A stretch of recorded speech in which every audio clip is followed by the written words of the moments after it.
A paz de Cristo para a sua vida, sejam todos muito bem-vindos à videoaula da lição 5, classe de adultos, dons de elocução. Eu sou o diácono Denis Pereira e é um prazer receber por aqui pastores, dirigentes, coordenadores, superintendentes, professores da escola dominical, líderes de departamentos também e todos os que amam a palavra de Deus e o ensino da palavra de Deus. É um prazer recebê-los aqui. Aqui no canal nós temos as videoaulas para as classes de adolescentes, juvenis, jovens e adultos todas as semanas. Por isso é muito importante que você apoie o canal se este vídeo for importante para você, se esse conteúdo for bênção para a tua vida. Apoie o canal se inscrevendo e ativando o sino de notificações para o YouTube te informar sempre que tiver conteúdo novo por aqui. Também quero pedir que você nos comentários nos escreva, fale conosco de onde você nos assiste, deixe o seu comentário, a sua pergunta, clica no joinha, dá like no vídeo e compartilhe com seus alunos e com outros professores também. Vamos à lição 5 da classe de adultos, mas antes, roda a vinheta.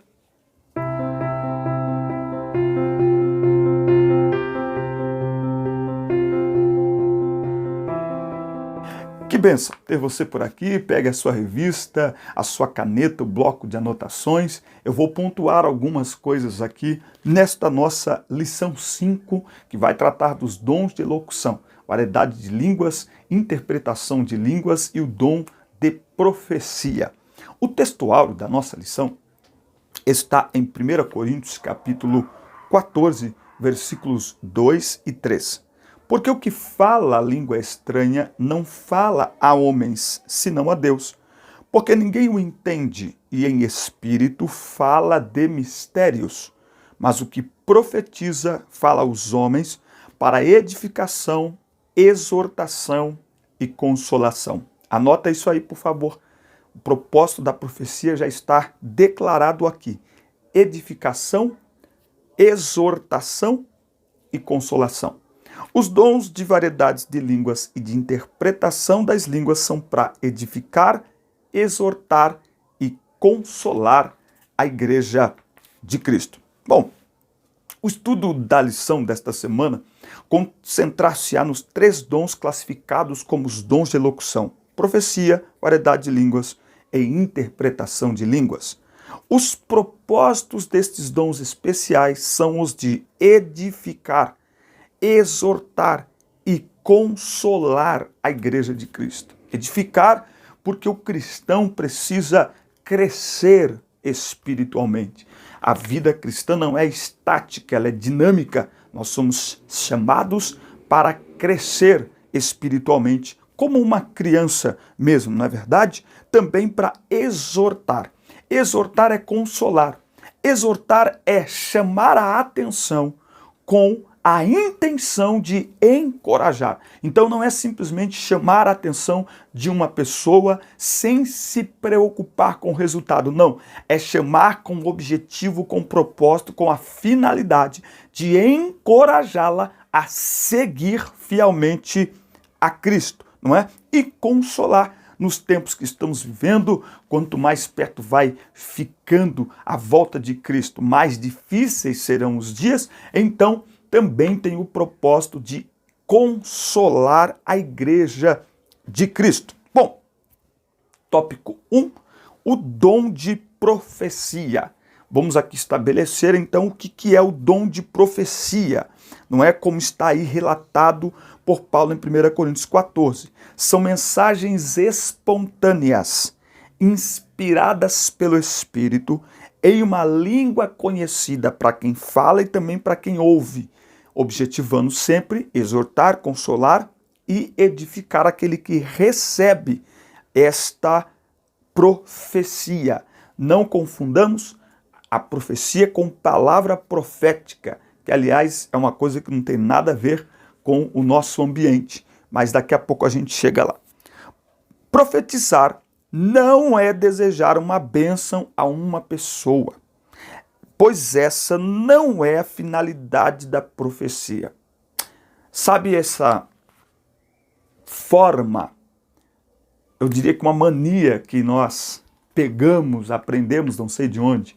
Eu profetizo sobre a sua vida. Estenda a tua mão sobre quem está ao seu lado e profetize sobre a vida dele. Isso é um grande perigo, porque profetizar é falar a palavra de Deus, como se o próprio Deus estivesse falando, e de fato está através da nossa vida. Quando profetizamos, Deus está falando. Então é perigoso essas palavras proféticas generalizadas para todo mundo. É perigoso e pior, provoca descrença, descrédito, gera incredulidade. Por quê?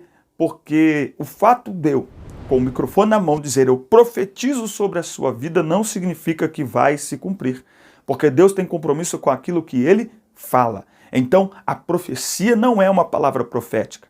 A profecia não é um desejo meu. Eu profetizo sobre a sua vida. Esse eu profetizo deveria ser tirado do nosso meio.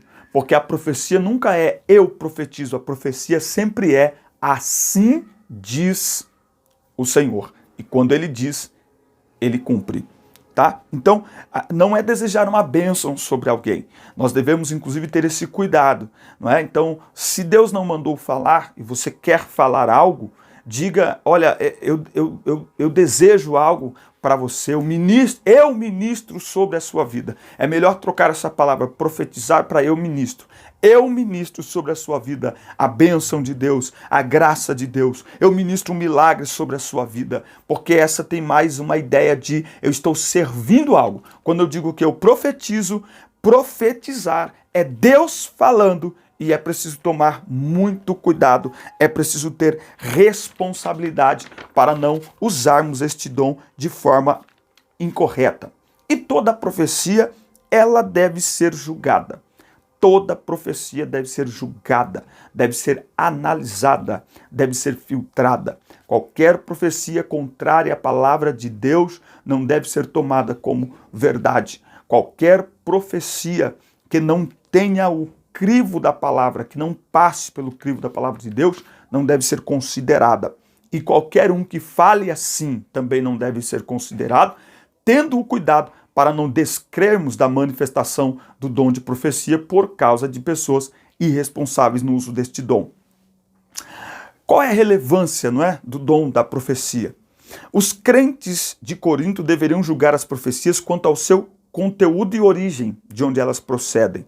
Vale lembrar que a profecia sempre será alguém imperfeito sendo usado por Deus.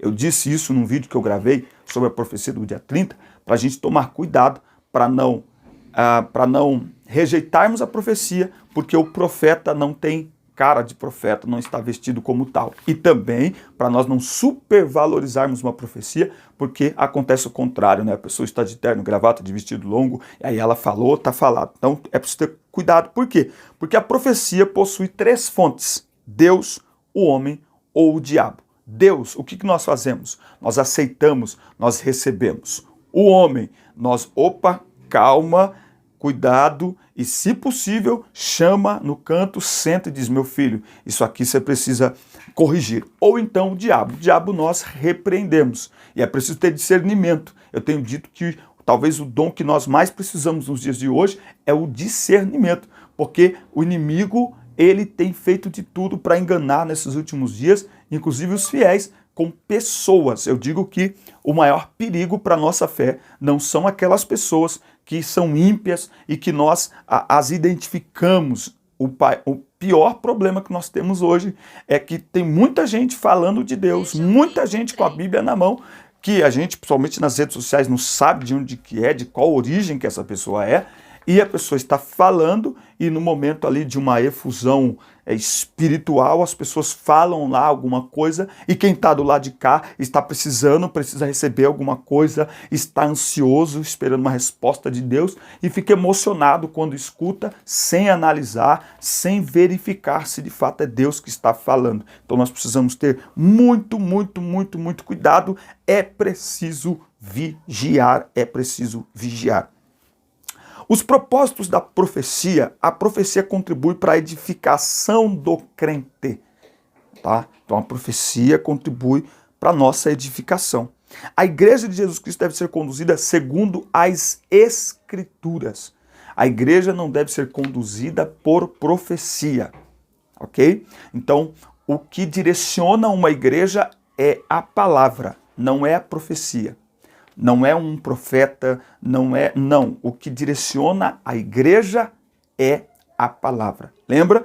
Os dons são equipamentos, não é? Dados pelo Espírito Santo à igreja para o cumprimento de sua missão, não é? Agora, eles não são o objetivo, eles são o meio, eles não são a fonte, eles são o meio pelo qual a igreja cumpre a sua missão, porque a fonte de inspiração e de direção para a igreja sempre foi, sempre será a palavra de Deus.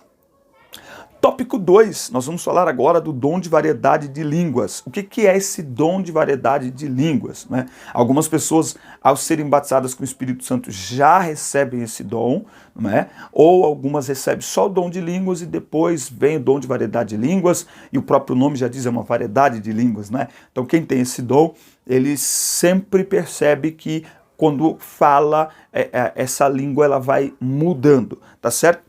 A habilidade de falar uma língua que o próprio falante não entende para fins de louvor, oração ou transmissão de uma mensagem divina. Qual é a finalidade do dom de variedade de línguas? Presta atenção. As línguas, ao contrário da profecia, não edificam ou exortam a igreja. Elas são para a devoção espiritual do crente que recebe esse dom.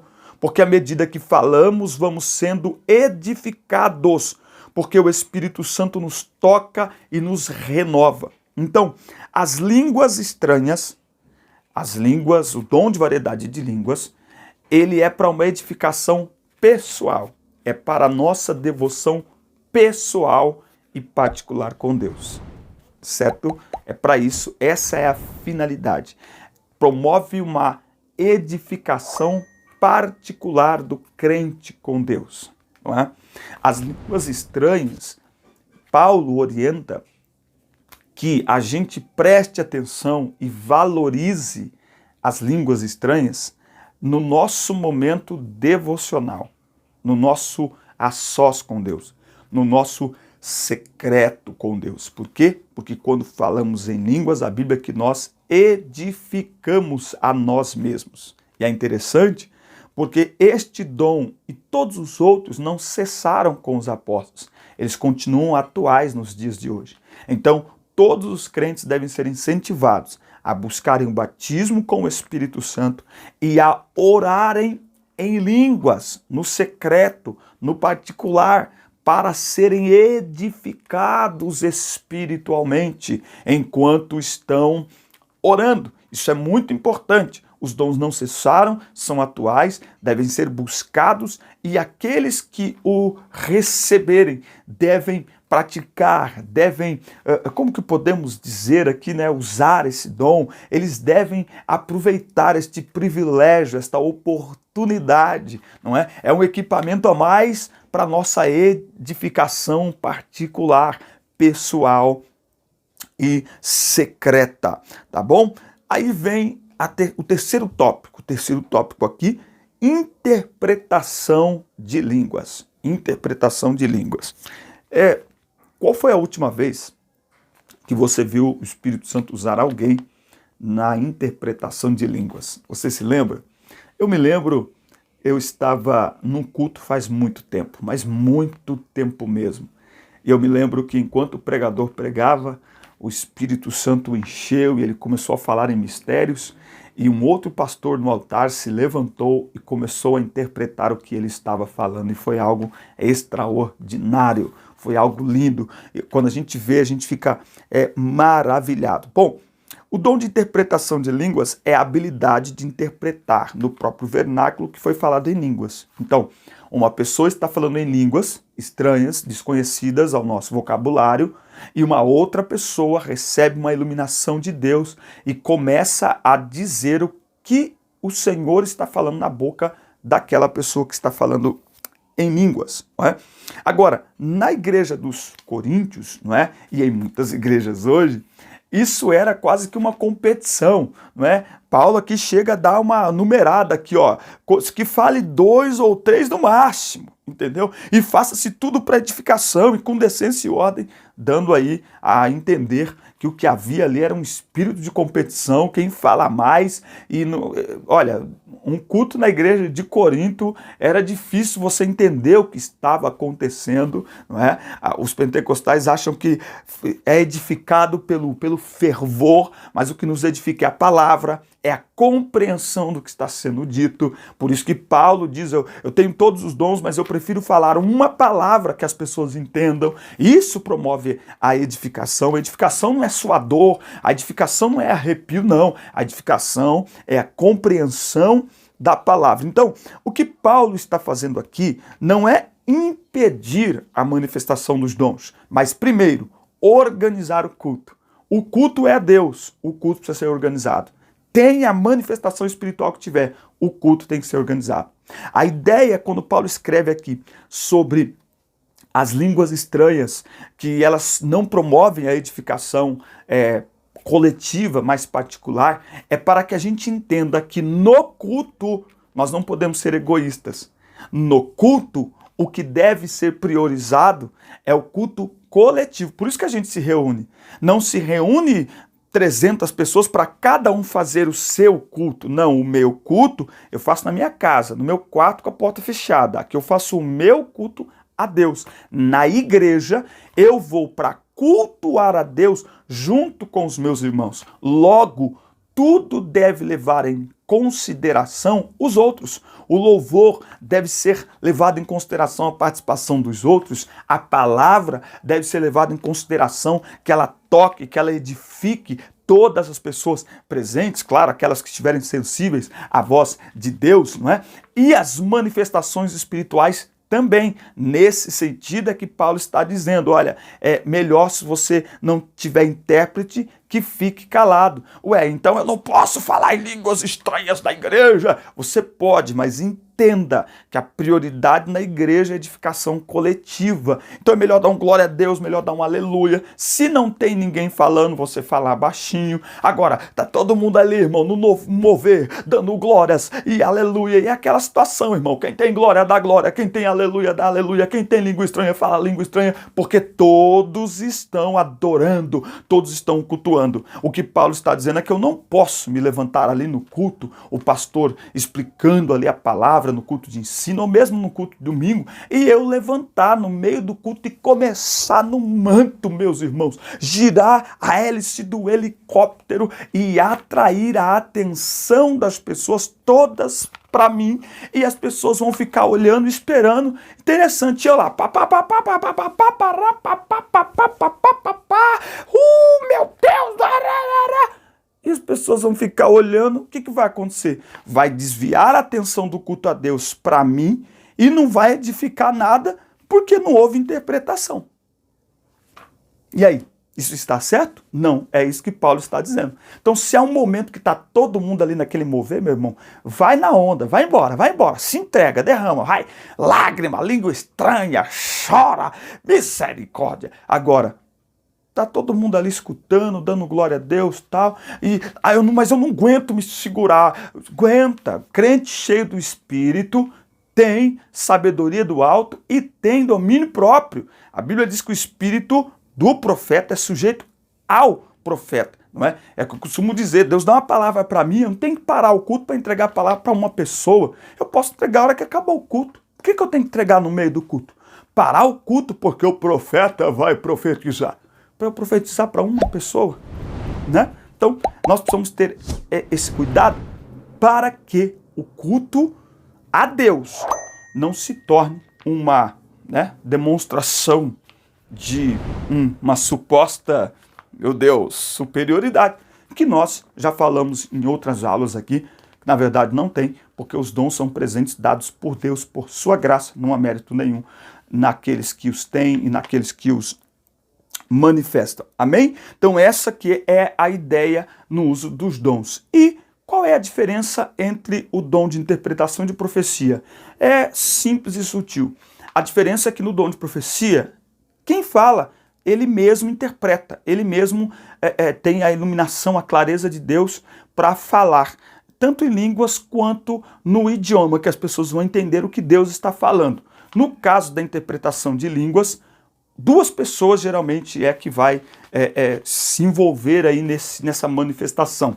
Um vai falar em línguas e o outro vai interpretar de maneira que todas as pessoas entendam, de maneira que todas as pessoas sejam consoladas, exortadas e edificadas. Amém? Que Deus te abençoe, um forte abraço, fiquem com Deus, fiquem na paz e até a nossa próxima aula, a nossa lição 6, quando vamos falar o ministério de apóstolo. Existe apóstolo nos dias de hoje? Nós vamos falar na próxima lição aqui da Escola Dominical. Espero você, que Deus te abençoe, forte abraço, boa semana, fiquem com Deus.